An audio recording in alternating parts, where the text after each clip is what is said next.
Je suis Laetitia Sérénité sur les réseaux sociaux et depuis maintenant 3 ans, je fais les lectures d'annales akashiques. Je vais déjà vous expliquer ce que sont les annales akashiques. Donc c'est pour moi comme une banque de données qui contient tout. C'est-à-dire tout ce qui s'est déjà produit, que ce soit sur Terre, pour chaque âme, que ce soit pour chaque animal également.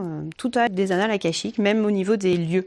Alors moi, ça c'est pas pour l'instant là où je suis allée. Je suis allée dans les annales akashiques de personnes en particulier, donc des miennes tout d'abord, et puis de celles des personnes qui m'ont fait confiance et qui m'ont demandé d'aller visiter pour pouvoir répondre à une problématique qu'ils rencontrent actuellement dans leur vie et où ils ne voient pas forcément d'où ça peut venir. Parfois, les causes des problématiques qu'on a dans nos vies actuelles, elles viennent de beaucoup plus loin et on peut trouver la source de la problématique. Et une fois qu'on a la source, on peut travailler dessus pour réussir à s'en détacher et essayer d'améliorer ce que l'on vit au jour d'aujourd'hui. Pour vous expliquer d'abord comment je travaille, donc en fait j'ai juste besoin du nom, du prénom et de la date de naissance de la personne. Si elle a une question en particulier qu'elle souhaite poser, je vais poser cette question. Donc ça peut être une question par exemple, je sais pas, j'ai peur des oiseaux, je ne comprends pas pourquoi, est-ce que vous pouvez aller voir pourquoi j'ai peur des oiseaux? Ça peut être, je vis quelque chose à répétition dans ma vie, par exemple les histoires amoureuses qui sont toujours les mêmes, avec toujours les mêmes problèmes et je ne tombe que sur des personnes qui correspondent à ce schéma, mais pourquoi est-ce que je m'inflige ça? Et parfois, il y a une cause vie antérieure qui est liée à ça. Donc ça peut être après plein de choses différentes, mais voilà. Après, il y a d'autres personnes qui viennent me voir qui n'ont pas forcément de problématique, qui veulent juste savoir quelle vie antérieure a un impact actuellement sur leur vie, mais sans que ce soit sur un point particulier. Donc là, on est sûr d'avoir une vie antérieure, et puis de voir ce que ça engendre dans la vie actuelle, et puis on peut essayer de travailler dessus pour améliorer la situation. Et puis il y en a qui carrément n'ont aucune question, et là, on y va en libre chute pour moi, je saute sans parachute, je prends ce qui vient. Donc parfois on me montre une vie antérieure, parfois on me donne plus une guidance sur la vie actuelle de la personne. Je ne sais jamais ce que je vais rencontrer, où je vais tomber. Pour faire ça, en fait, je vais juste me mettre en état de méditation pour changer mon niveau de conscience. Et une fois que je sens que je suis connectée, je vais avoir les portes de la personne qui vont apparaître devant moi. Donc je vais l'écrire sur mon cahier, la description de tout ce que je vois. Je vais demander l'autorisation d'entrer à l'intérieur. Donc quand c'est la personne qui m'envoie, forcément ça s'ouvre puisque c'est elle qui le souhaite. Enfin quasiment, à chaque fois ça s'ouvre. Et à l'intérieur, je suis reçue par une énergie que j'appellerais le maître guide, qui va m'accueillir. Moi, je vais lui reposer la question de la personne si elle en a une, ou expliquer pourquoi je suis là. Et à ce moment-là, elle va me donner un objet ou commencer à m'expliquer déjà des choses. Et quand on me donne un objet, souvent, dès que je l'ai dans les mains, hop, je bascule dans une vie antérieure. Donc là encore, je vais écrire tout ce qu'on me montre. Je vois comme un film, finalement, qui se déroule devant mes yeux. Alors, je peux pas décrire le visage très précisément des gens parce que je vois un peu de façon énergétique, donc c'est un petit peu flou. Mais par contre, je ressens ce que ressent la personne, j'entends ce qu'elle entend, comme si j'étais un peu dans son corps. Et puis parfois, je bascule aussi à l'intérieur de d'autres personnages qu'elle a rencontrés. Donc je vais aussi avoir les émotions de l'autre personne qui va être en face d'elle, etc. Donc je vais vraiment tout écrire. Et puis une fois que c'est terminé, généralement, je rebascule auprès du maître guide qui m'a accueilli au départ. Et une fois que je suis face à lui, là, il va me donner déjà les conséquences que ça a, ce que j'ai vu sur la vie actuelle. Et puis souvent, il me donne des rituels que la personne va avoir à faire pour essayer de nettoyer un petit peu tout ça, essayer de s'en libérer et repartir sur des bases plus saines. La personne ne va pas forcément voir, une fois qu'elle a fait les rituels, la différence tout de suite. Parfois, c'est tellement diffus, comme un enfant qui grandit à côté de soi, on ne le voit pas grandir et pourtant il grandit. Et c'est quand on compare des photos qu'on se dit « Oh, mais qu'est-ce qu'il a changé ?»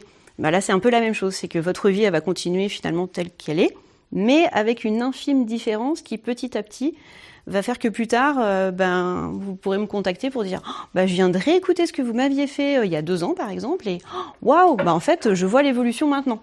Parce que je revois comment j'étais à cette époque-là, je vois comment je suis aujourd'hui, et là, je vois la différence, l'évolution. Et du coup, ça m'amène à la lecture que je vais vous faire, parce que quand je pensais à cette conférence, je savais pas encore quel texte j'allais vous lire, parce que je veux vous en lire un tel que je le fais pour que vous voyez à quoi ça correspond, si jamais vous me faites travailler pour vous. Et justement, cette personne est venue me voir en disant tiens, je suis tombée sur l'audio que tu m'avais fait il y a 2 ans et je l'ai réécouté. Mais qu'est-ce que c'est parlant sur la différence entre ma vie avant et ma vie aujourd'hui. Elle m'a expliqué toute la différence au niveau de sa vie. Et puis je me suis dit, alors, par contre, tu sais, je me souviens pas du tout de ce que j'avais dit pour toi. Donc je vais reprendre mon petit cahier puis relire. Et quand j'ai relu, je me suis dit, mais en fait, ça serait super intéressant que je lise à d'autres personnes ce que j'ai écrit pour toi. Parce que je pense que l'enseignement à en tirer de cette vie antérieure, ça peut parler à d'autres personnes. Et donc je lui ai demandé l'autorisation de vous lire ce que j'ai écrit pour elle. Elle était OK. Donc c'est ce que je vais vous lire maintenant pour que vous puissiez voir à quoi ça correspond quand je travaille pour vous. Alors je vous préviens, il y a plusieurs pages. Alors, tout d'abord, au niveau de ses portes, j'ai eu la sensation de montrer très très très très haut au niveau de l'univers, comme si j'allais ailleurs que sur le niveau de la Terre. Et je suis arrivée dans un couloir très noir, très sombre. Je voyais pas trop où je mettais les pieds. Et au fond, il y avait une porte, mais en fait, dans les interstices qui étaient autour de la porte, il y avait tellement de lumière qui en sortait que je pouvais même pas distinguer la porte. Elle apparaissait en noir parmi toute cette lumière qui jaillissait vers moi. Je me suis approchée. Donc le sol, il était en pierre, c'était humide, comme si j'avais l'impression d'être dans les entrailles de la terre. Il y avait des gardiens de chaque côté de cette porte et c'était 2 dragons. Donc j'étais, je pense, dans un autre univers vraiment qui correspondait pas à la Terre. Donc là, la porte, elle s'est ouverte quand j'ai dit pourquoi j'étais présente. Donc là, la lumière, je voyais pas du tout ce qui se cachait derrière, tellement c'était lumineux. Donc je suis entrée dans la lumière, et une fois que j'étais à l'intérieur, c'était dans une grande bibliothèque, avec des étagères partout. Et le maître guide était là, il me faisait penser au mage Merlin, un petit peu l'image qu'on a de Merlin avec son chapeau pointu, sa grande toge, etc. Sur la gauche, j'avais les étagères de la bibliothèque. Et sur la droite, je ressentais de la lave, mais j'arrivais pas à la voir, mais je sentais son énergie. Je sentais pas sa chaleur, ni j'avais pas la vision, mais je sentais l'énergie de la lave à côté de moi. À ce moment-là, le maître guide m'a tendu une pierre. Donc j'ai pris la pierre dans mes mains. Donc elle était de couleur blanc-jaune, un jaune très très pâle. Une forme un peu d'œuf, mais irrégulier au toucher, c'était pas lisse. Et donc quand je l'ai eu dans les mains, hop, j'ai basculé dans la vie antérieure. Donc je vais vraiment vous lire après ce qui est écrit, parce que ça sera plus simple pour moi que de vous le raconter comme ça. Donc je suis arrivée dans un paysage de montagne, avec des sapins. Je me pose, j'étais sur le dos d'un dragon noir, donc encore la présence de dragon.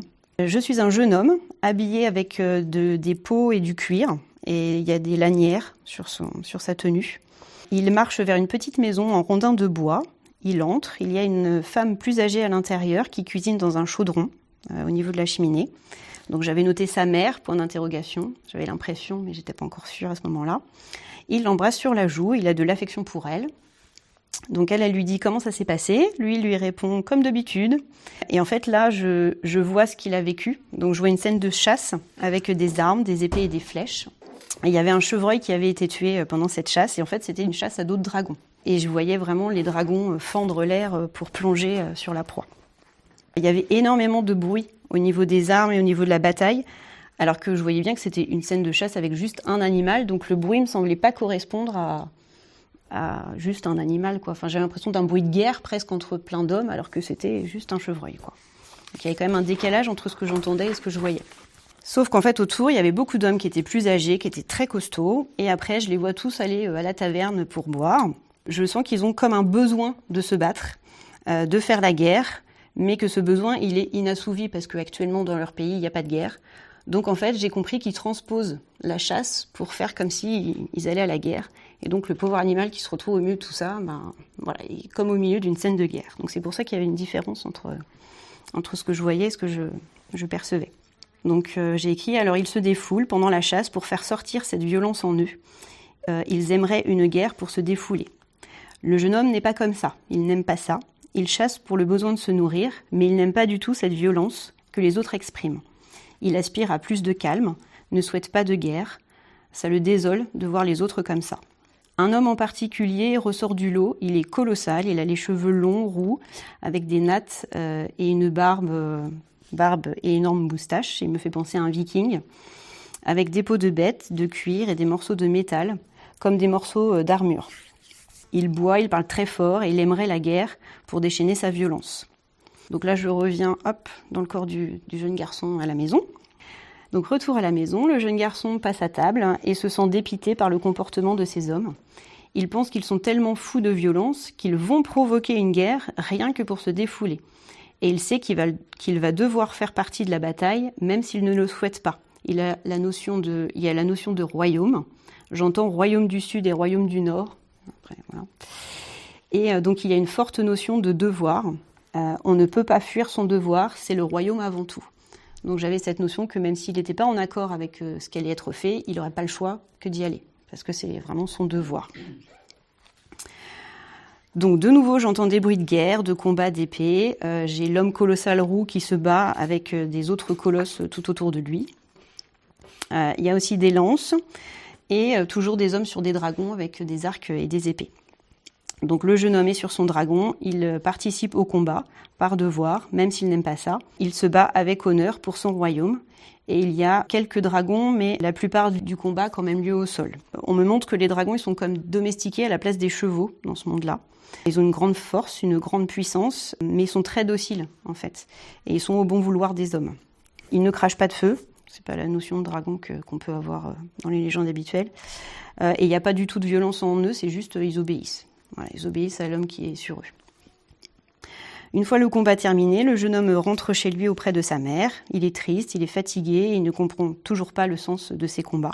Ça n'a pas d'intérêt pour lui, c'est stupide, et ça le met en colère contre les autres hommes, contre cette société et contre leur façon de faire. Mais il n'a pas le choix, c'est comme ça ici. C'est comme s'il n'avait pas d'échappatoire, aucune possibilité de vie, rien d'autre à faire que de suivre cette folie violente, pas d'autre issue. Alors je ressentais qu'il n'y avait pas de père dans la maison, et il était sans doute mort, alors peut-être dans une de ces guerres, je ne sais pas. Et donc après j'avais noté, ils vivent juste pour chasser, manger, cueillir dans la nature, ils ne cultivent pas. Ils vivent seuls tous les deux dans leur coin de montagne. Et lui, il n'éprouve aucune satisfaction, il ne voit pas d'autres personnes que ces hommes qu'il essaye de fuir au maximum, mais qu'il n'a pas d'autre choix que de côtoyer. C'est comme un devoir, une tribu à laquelle il est lié, et il doit respecter cela. Il a son dragon, il l'utilise pour tous ses déplacements, mais il n'a pas d'affect particulier avec lui, il n'y a pas d'amour dans sa vie à part sa mère avec qui il vit. Il ne cherche même pas à fuir cette vie, il ne rêve de rien d'autre, comme si rien d'autre n'était possible de toute façon. Il n'y a rien à faire, juste vivre cette vie de non-sens jusqu'à la fin, et il est résigné. Et donc là, la vie antérieure s'arrêtait là. Donc moi, ce que j'avais vraiment ressenti, qui était particulier chez ce garçon, c'est que il vivait les choses, mais de façon complètement blasée. Il était complètement en décalage avec ce qui se faisait autour de lui. Mais en même temps, il n'avait aucun moyen de s'échapper de ça. Et donc, j'avais l'impression qu'il vivait presque à côté de son corps. Enfin, bon, bah voilà, je vis ça, mais ma vie, elle n'a pas de sens. Mais ça sera toujours comme ça. Il n'y avait pas d'essayer de partir ailleurs, je ne sais pas, d'emmener sa mère dans d'autres contrées ou je ne sais où.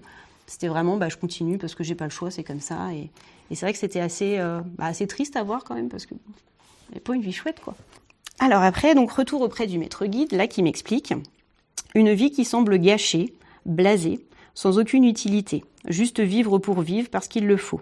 Pas de joie, pas de rêve, pas d'aspiration, pas de passion, rien. La tristesse de cette vie pèse encore. Elle donne l'impression de devoir faire, de devoir subir et de ne pas vraiment pouvoir partir. Mais c'est un résidu qui n'a plus lieu d'être. Ici, donc la personne, on va l'appeler P. P a des choix possibles, trop peut-être parfois, par rapport à cette vie. Le contraste est saisissant et peut parfois donner le tournis. Pas de choix, trop de choix, un juste milieu est à trouver. Donc là, c'est vrai que la personne qui m'a contactée, elle me disait qu'elle était complètement perdue dans sa vie à ce moment-là, parce qu'elle avait envie de changement, donc comme ce garçon, mais que là, il y avait tellement de choix possibles qu'elle ne savait même pas vers quoi se tourner finalement. Ça la bloquait de choisir vers où se tourner. Après, on me dit, quant au choix, c'est à son cœur qu'il faut demander de l'aide pour s'y retrouver. Lui sait ce qui serait bon de suivre. Il doit être la boussole dans vos vies. Donc c'est là qu'il commençait après à parler en général aux humains et pas que à la personne. Il doit être la boussole dans vos vies, car contrairement à vous, à votre mental, il ne perd jamais le nord. Il sait quelles aspirations profondes vous animent et saura vous les indiquer si vous prenez le temps de vous poser et de l'interroger. Lui n'a pas peur, contrairement à votre mental, car il sait de quoi vous êtes capable, il sait tous les possibles. Vos possibles, les forces en vous, tous les obstacles que vous pouvez soulever. C'est votre petit mental qui a peur. Oh, ne lui en voulez pas, il veut simplement votre bien, il veut simplement vous protéger. Telle une maman aimante qui veut protéger son fils de tous les dangers, car elle ne veut surtout pas le voir tomber, le voir souffrir dans son corps comme dans son cœur. Seulement voilà, si la mère veut le protéger de tout, elle l'empêche de vivre, d'expérimenter et d'apprendre à se relever, puisqu'il ne peut pas tomber. Votre mental fonctionne ainsi. Il veut vous surprotéger, et alors vous empêcher de vivre, d'expérimenter, de vous dépasser, de faire sortir alors vos forces et vos réelles capacités. Il vous empêche de briller. Lui préfère une vie plate, certes, mais sans danger, sans prise de risque, et finalement aussi sans réelle saveur, sans élan du cœur. Alors que votre cœur, lui, il vibre, il n'a pas peur, il suit ses aspirations, il pétille de joie. Il sait qu'il connaîtra aussi des peines, mais il est confiant. Il sait qu'il sera capable de s'en relever, plus fort encore, pour de nouveau vibrer et encore plus haut. Voilà où en est P, à devoir faire ce choix de vie. Écouter son cœur qui la pousse au changement pour aller vibrer ailleurs, ou écouter son mental qui a peur pour elle et qui ne cherche qu'à la protéger.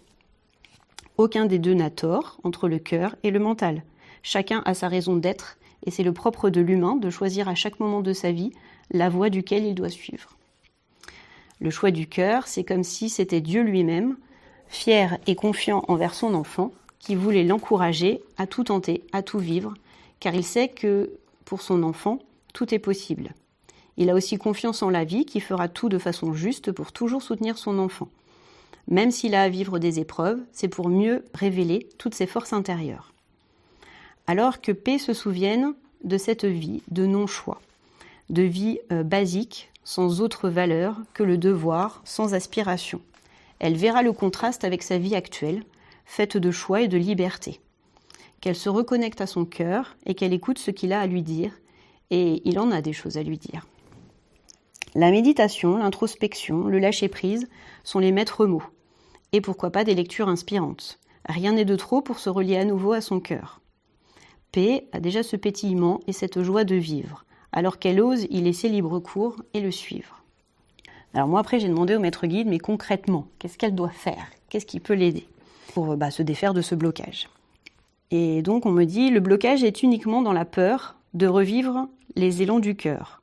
Elle doit expliquer à son mental qu'elle ne souhaite pas revivre une vie fade comme elle en a déjà vécu une. Elle doit le rassurer sur le fait que suivre son cœur ne la mettra pas en danger, mais lui permettra de vivre dans le bonheur. Rassurer son mental en lui expliquant qu'elle ne prendra pas des risques inconsidérés, car elle a toujours les pieds sur terre, mais dire qu'elle a besoin aussi de suivre son cœur pour avoir la tête dans les étoiles. La tête dans les étoiles et les pieds sur terre, c'est le meilleur alignement que tous les humains ont à trouver.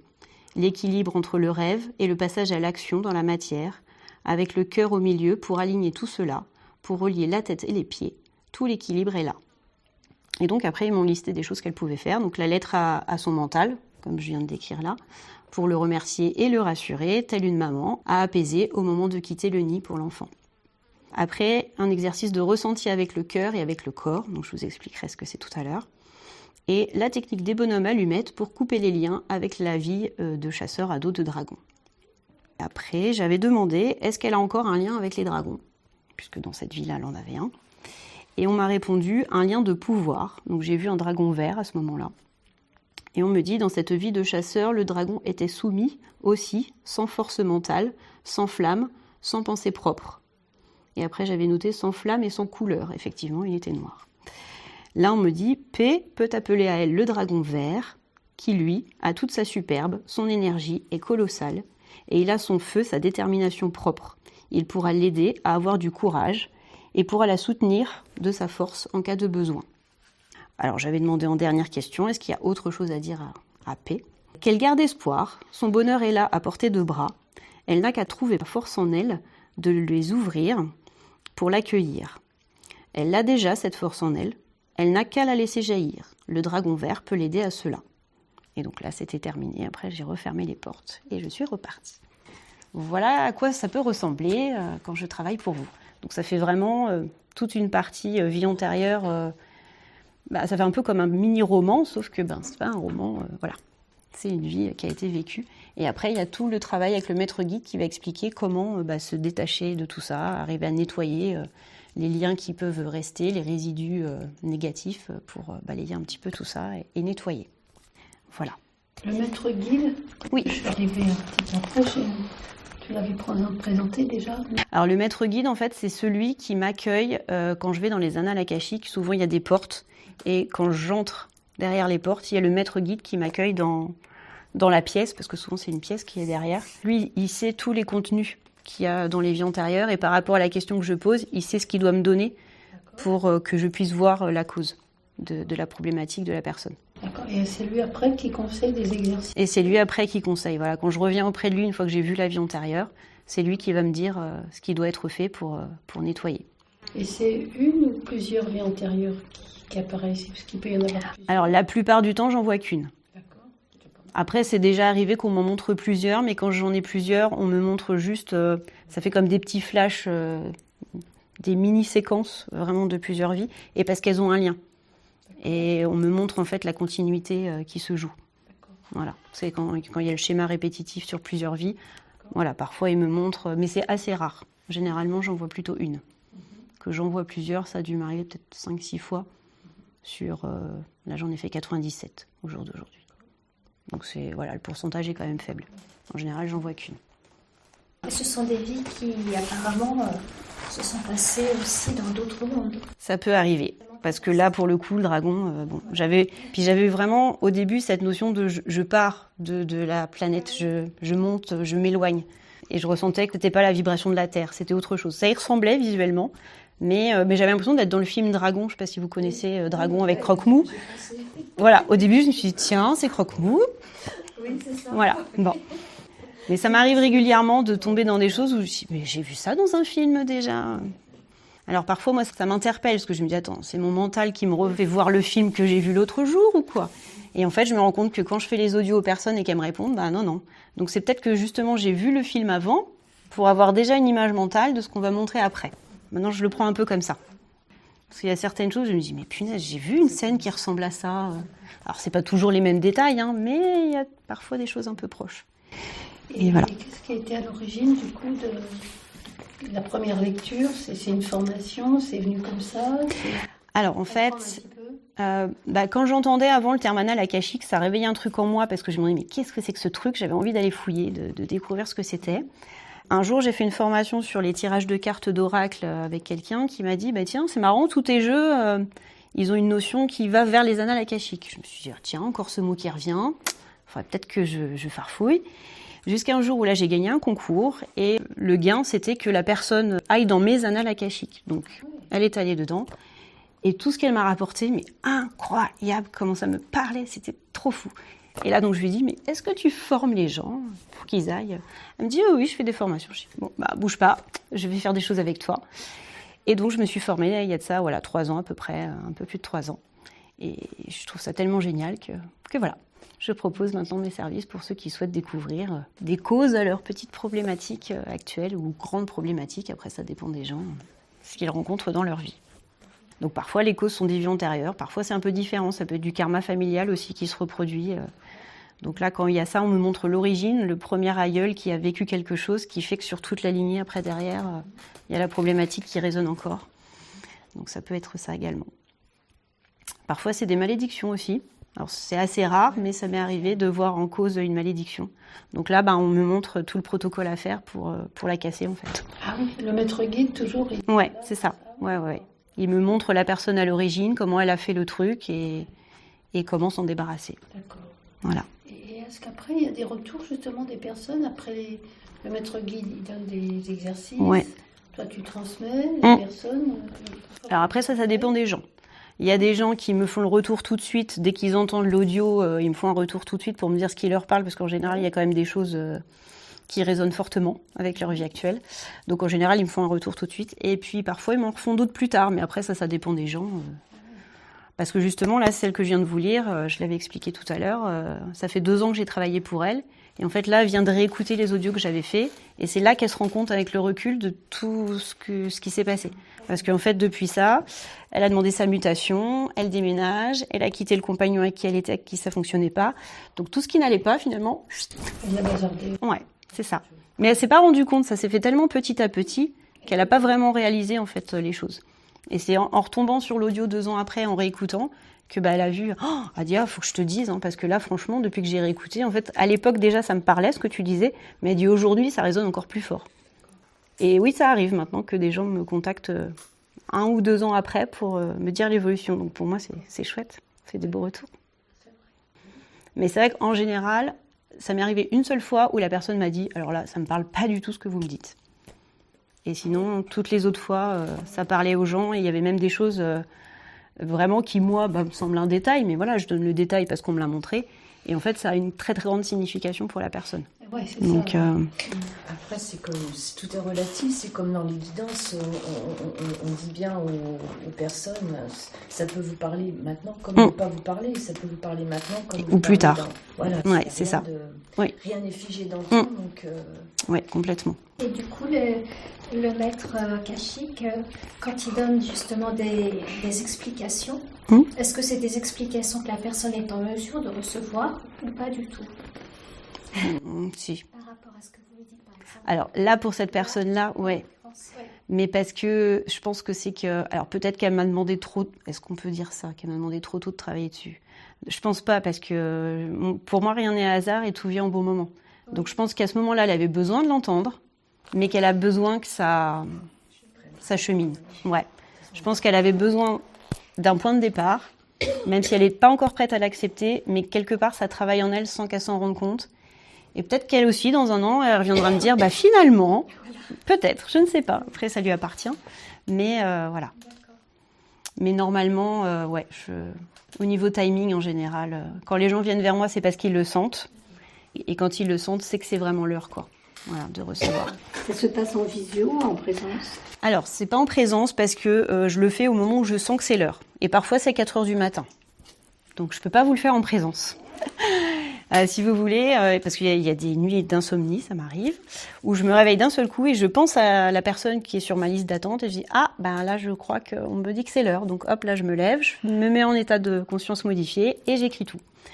Alors, ça dépend, entre 1 heure, 2 heures, ça dépend de la problématique. Et une fois que j'ai fini, quand il est 4h du matin, après, je retourne me coucher, généralement, quand je peux, quand je travaille pas dans la journée. Et je fais l'audio après, plus tard en décalé, dès que c'est possible pour moi. Après, maintenant, j'arrive aussi à le faire en journée, quand j'ai un temps, je dis « Oh tiens, allez, je vais faire ça maintenant. » Parce que quand tu écris, tu écris vite alors. Ah oui. Bah oui, parce qu'on me montre tellement de choses que... Alors, il y a des fautes d'orthographe, faut pas lire mes cahiers, parce que j'ai pas le temps de réfléchir à l'orthographe. Puis après, tu retranscris. Voilà, après, je retranscris par audio et j'envoie les audios à la personne. Et ce qui est intéressant avec les audios, c'est qu'ils peuvent être écoutés plusieurs fois. Et ça, c'est important. Parce que déjà, pour voir 2 ans après comment ça parle, ça c'est très bien. Et puis là, par exemple, j'en ai fait une lecture, je l'ai envoyée à la dame hier. Et en fait, hier soir, elle m'avait fait un retour audio pour me dire comment elle avait pris les choses, etc. Et elle me dit, j'ai écouté 10 fois ce que vous m'avez envoyé aujourd'hui. Ah oui, quand même. Et elle me dit, les 10 fois, j'ai entendu un détail que je n'avais pas entendu la première fois. Donc c'est vrai que c'est intéressant de pouvoir réécouter. Et puis parfois aussi, votre cerveau est conditionné, il s'attend à entendre quelque chose et il croit l'entendre. Et en fait, quand vous réécoutez, ah non, je croyais que vous aviez dit ça, mais en fait, vous l'aviez pas dit. Non, je l'ai pas dit ça. Parce que le cerveau, parfois, interprète ce qui l'arrange. Mais quand on réécoute bien, il a mal interprété. Voilà. Donc, c'est pour ça que ce format audio, je trouve que c'est important que ça fonctionne comme ça. Donc, non, en présentiel, je pourrais pas le faire. Puis, de toute façon, vous me verriez assise à écrire comme ça, là, ça serait pas très intéressant pour vous de me voir comme ça. Du coup, l'intérêt dans la conférence de nous lire un passage, pas forcément de démarrer en nous parlant, mais de lire un passage, c'est parce que tu veux montrer. Ouais, je veux montrer ce que ça donne parce que, ouais, c'est ça. Parce que c'est difficile pour moi, en fait, d'expliquer par des mots sans... Enfin, je sais pas, je trouve que c'est... Sans passer par, justement, lire un passage pour voir comment c'est. C'est ça. Au moins, là, vous savez concrètement à quoi vous attendre. Et vous voyez si ça vous parle ou pas, parce que ça peut très bien ne pas vous parler, donc voilà. Après, il faut être déjà ouvert aux vies antérieures. Tout le monde ne l'est pas, donc voilà. Et vous travaillez de la même façon que la personne qui vous a formé? Ou est-ce que vous a formé en fonction? Alors, sa formation, elle le fait vraiment en individuel pour s'adapter à nous. Parce que finalement, à la fin de la formation, elle m'a fourni une méditation qui était la méditation qui me correspondait à moi au jour où elle me l'a livrée, pour me faciliter la connexion aux annales akashiques. Elle, dans sa manière de faire, je crois aussi qu'elle fonctionne par méditation. Par contre, elle va pas se mettre à écrire comme je fais moi. Elle m'a pas enseigné à écrire, en fait. C'est moi qui me suis mise... Ouais. Parce que finalement, au début, quand j'y allais, je demandais à mon esprit de retenir tout ce que je voyais, tout ce que j'entendais, etc. Au début, ça convenait, parce que je voyais des petites choses. Sauf que petit à petit, le film, il commençait à être long, et je dis, mais je vais oublier des choses, enfin, c'est pas possible, quoi. Et là, je me suis dit, non, mais il faut que j'écrive, parce que... Donc au début, dès que c'était fini, ce que je voyais, j'écrivais, mais je sentais que comme ça, c'était pas ma façon de fonctionner, ça n'allait pas. Donc elle n'écrit pas du tout. Moi, par contre, j'écris tout. Et en fait, plus je me suis mise à écrire, plus j'ai vu que ça enrichissait tout ce qu'on m'apportait. Et là, imaginez tout ce que je vous ai lu si je devais tout retenir. Enfin, c'est sûr, je ferais des raccourcis. Et après, si je fais des raccourcis, ça veut dire que j'interprète aussi. Alors que là, vraiment, j'écris et ça va tellement vite que j'ai pas le temps d'interpréter. Hein. J'écris. Oui, c'est ça. Il peut y avoir une modification et puis du coup... Ouais, c'est ça. Puis je trouve que les maîtres guides, leur façon de parler, elle correspond pas à nous, la façon dont on parle forcément. Parfois, c'est très beau, mais c'est pas ma façon de parler. Et si je le transcrivais pas sur le moment où c'est dit, forcément, je le dirais à ma façon et donc je déformerais un peu. Donc je trouve ça plus juste. Ouais, c'est vraiment leur mot. Parce que je sais qu'il y a une expression qui est venue régulièrement. Quand ils parlent des êtres humains, ils disent « de votre temps ». Et je comprends bien qu'eux n'ont pas le même temps que nous. Quand il me dit « de votre temps, maintenant vous vivez ça ». Donc je comprends bien qu'eux, ils vivent pas le même temps que nous. Enfin voilà, il y a des petites... Ou quand ils me disent « vous les humains », oui, nous on est des humains, effectivement. Et puisque la personne n'écrit pas, celle qui vous a formé, oui. Comment est-ce qu'elle reçoit toutes les indications Alors elle reçoit, et après elle fait un audio aussi qu'elle envoie, parce que c'est comme ça qu'elle a fonctionné avec moi. Et elle me dit, voilà, j'ai vu ça, on m'a montré ça. Mais c'est vrai qu'elle, c'était très succinct, alors que moi, c'est vraiment presque romancé. Enfin, il y a vraiment plein de détails. Alors qu'elle va tout de suite droit au but. Mais après, moi, j'aime bien quand c'est... J'aime bien ce côté écrit, plein de détails. Oh, j'adore. Donc voilà, on a des façons de faire effectivement différentes. Et puis il y en a d'autres qui vont vous faire des lectures akashiques, peut-être en direct, qui vont vous dire tout de suite, là je vois ça, ça me dit ça. Hein. Moi je fonctionne pas comme ça. Ça me correspond pas cette façon de faire. Et après, si vous êtes partant, je veux bien vous faire l'exercice dont il parlait, du ressenti du corps et du cœur. Ah, c'est ça, bien sûr. Si ça vous intéresse. Ouais, c'est sympa comme proposition. Oui. Donc l'exercice, en fait, le but. Alors le plus intéressant, c'est quand vous avez un choix de vie à faire, par exemple, ou vous avez envie de faire quelque chose, mais vous n'êtes pas sûr que c'est bon pour vous de le faire, vous êtes dans l'hésitation. Quand vous avez ce type de problème dans votre tête, de choses qui tournent, cet exercice, il est vraiment top, parce qu'en fait, c'est votre corps qui va vous répondre. Voilà. Donc je vous invite dans un premier temps à choisir la situation où vous vous interrogez sur est-ce que c'est bon pour moi de le faire, est-ce que c'est pas bon pour moi de le faire.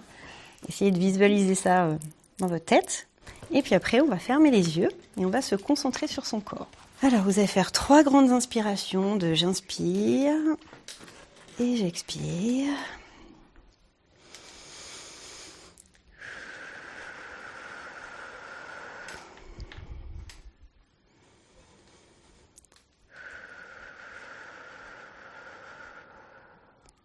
Voilà, pour sentir votre corps neutre, apaisé.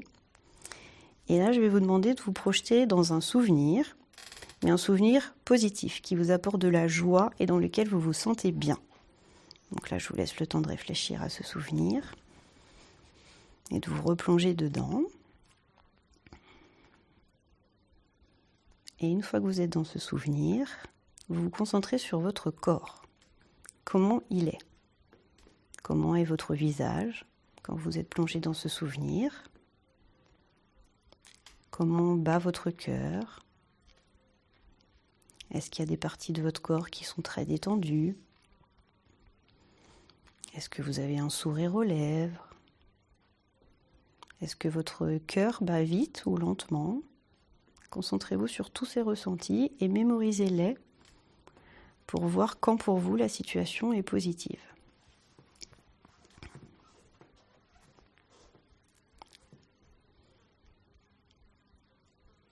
Une fois que vous avez fait ça, vous allez choisir un autre souvenir, mais celui-là négatif.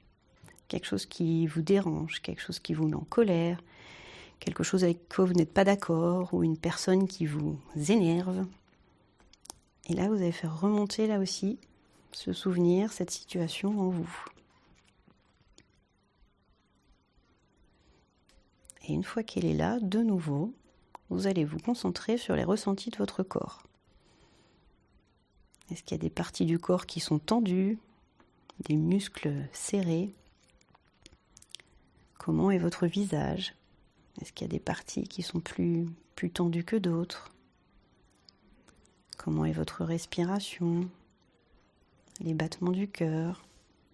Est-ce que le rythme a accéléré?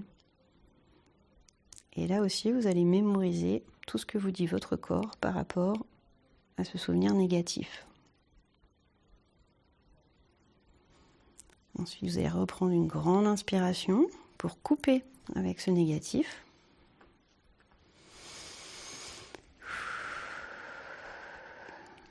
Et cette fois, vous allez vous projeter en train de vivre la situation sur laquelle vous vous interrogez. Imaginez que ça se produit, c'est là, c'est maintenant, vous le vivez. Et quand vous avez visualisé ça, je vous invite à vous concentrer sur votre corps. Comment il est là, maintenant, quand vous vous projetez dans cette situation? Au niveau de votre visage, au niveau des parties du corps qui peuvent être tendues, détendues, au niveau de la respiration, au niveau des battements de cœur. Qu'est-ce que votre corps vous dit par rapport à cette situation précise?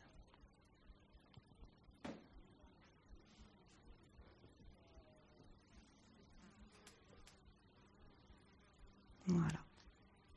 Et là, normalement, votre corps vous a donné votre réponse. Donc, vous pouvez maintenant de nouveau inspirer, expirer. Remerciez votre corps de vous avoir apporté une réponse. Et quand vous vous sentez prêt, eh bien, vous pouvez revenir à vous.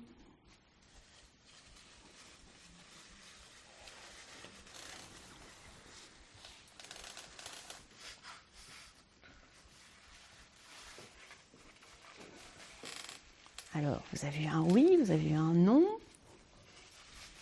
Est-ce que ça vous a apporté une réponse? Si vous voulez partager, c'est comme vous voulez. Pas d'obligation. Moi, je sais en tout cas que c'est un exercice auquel j'ai parfois recours quand il y a un truc où j'ai envie, mais je ne sais pas, j'ai envie, mais je ne sais pas. Et ben, je projette. Je dis, allez, mon corps, qu'est-ce que t'en penses? Et là, ah, mais c'est un grand oui. Bon, bah, allez, j'y vais, je réfléchis plus, j'écoute pas mes peurs et j'y vais. Et puis, parfois, c'est, oula, fou, oh, bah, non, on va mettre ça de côté pour plus tard.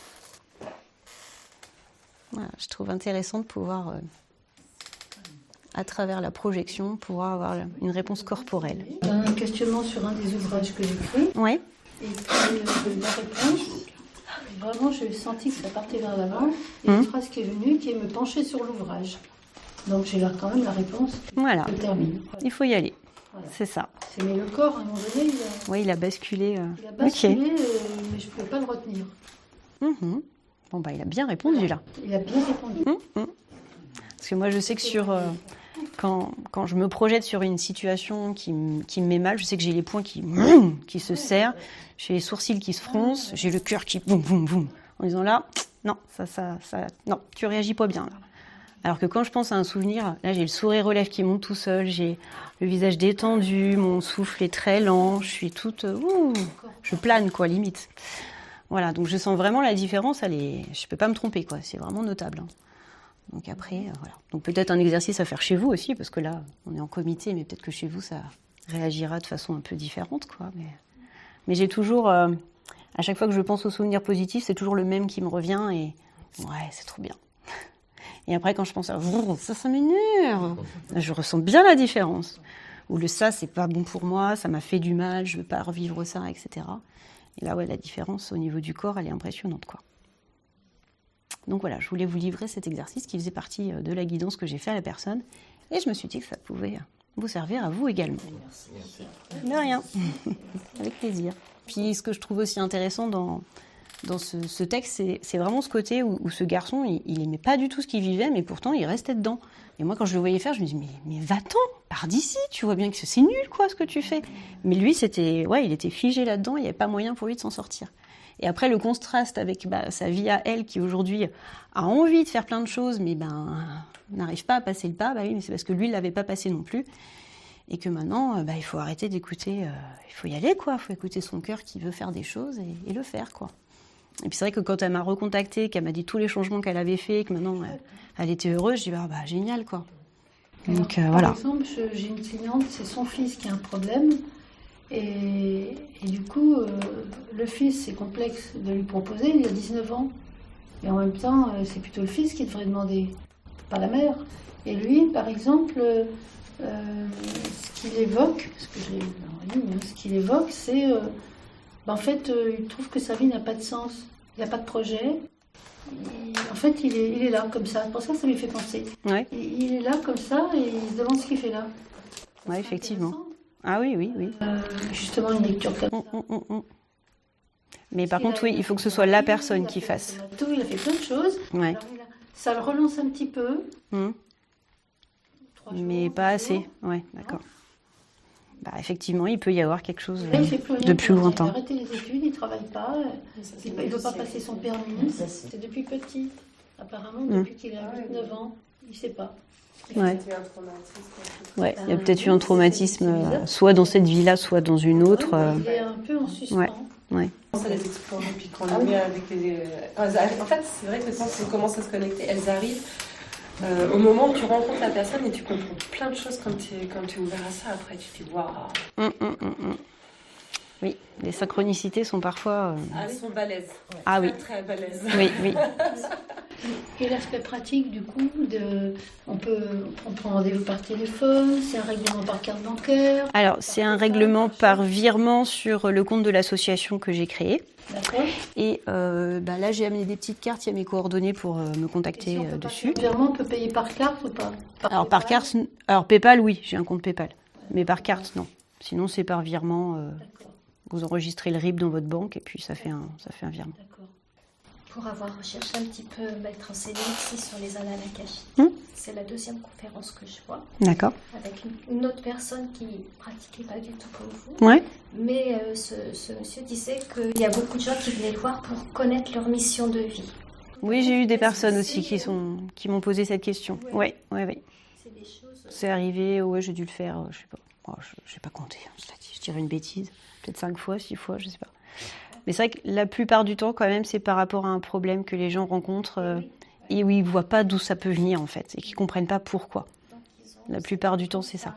Après, j'ai eu aussi des questions du style j'ai rencontré une personne, j'ai l'impression que je la connais déjà alors qu'on ne s'est jamais vu, mais vraiment, on a quelque chose de fort entre nous et je veux comprendre pourquoi. Et là, très souvent, c'est un lien karmique parce qu'elles ont déjà vécu des choses ensemble précédemment. Donc ça m'arrive aussi comme genre de questions. Mais après, voilà, c'est des questions variées. Vous vouliez nous parler de votre livre? Oui, c'est vrai, j'ai écrit un livre qui est paru au mois de novembre, qui s'appelle « Aux portes de mes vies ». Donc là, vous voyez ce que je vois quand je vais dans les miennes, puisque ce sont mes portes. Moi, j'arrive devant un temple grec, alors que j'ai des Égyptiens comme gardiens. Donc voilà, Après, c'est comme ça que je le perçois. Et moi, quand j'entre à l'intérieur, c'est une bibliothèque qui est derrière. Mais après, il n'y a pas forcément toujours une bibliothèque. Là, dans ce que je vous ai lu, c'était également une bibliothèque, mais parfois, c'est tout à fait autre chose. Et donc, en fait, dans ce livre, je retrace ce qui m'a amené à faire les lectures aujourd'hui, les vies antérieures, parce qu'en fait, finalement, je vais dans mes vies antérieures depuis que je sais y aller par rapport aux annales akashiques, mais je me suis rendu compte qu'en fait, j'y étais allée aussi de d'autres façons. Donc je vous explique aussi les autres façons par lesquelles j'avais pu rencontrer mes vies antérieures, parce que peut-être que ça sera des choses qui vous parleront à vous aussi. Et puis en fait, j'ai retranscrit dans ce livre toutes les vies antérieures qu'on m'a montrées. Alors moi, on me les montre par épisode, on ne montre pas le film d'un seul coup. Donc j'ai le début pour montrer de quelle vie il s'agit, après je vois la problématique arriver, après je vis la problématique, après je vois les conséquences de la problématique. Donc souvent j'ai plusieurs épisodes, mais à chaque épisode, quand je retourne auprès du maître guide, il a un enseignement qui m'apporte par rapport à ma vie actuellement, mais que je trouve peut parler à beaucoup en fait. Donc j'ai trouvé intéressant de montrer comment une vie antérieure peut avoir un impact sur nous aujourd'hui, et puis comment travailler dessus pour aller au-delà de ça. Et en fait, pour chacun des moments qui sont décrits. Là, il y a un petit encadré « et vous ». Et là, je vous pose une question à vous par rapport à ce que vous avez lu là. Qu'est-ce que ça vous éveille en vous par rapport à votre propre vie? Donc après, des petites pistes de réflexion, d'introspection pour vous. Et puis tout à la fin également, j'ai 2 petits rituels qui sont décrits. Le rituel de la lettre à brûler et le rituel des bonhommes allumettes. Et même si vous connaissez déjà les bonhommes allumettes, j'ai mis un QR code vers une vidéo que j'ai fait parce qu'on m'a montré un petit plus, j'ai envie de dire, par rapport au bonhomme allumette. Et donc, je l'ai montré dans la vidéo, si ça parle à des gens. Voilà, donc mon livre est disponible si jamais vous le souhaitez. Merci. Merci à vous. Merci beaucoup. Merci à vous pour vos questions, pour votre intérêt, pour votre écoute.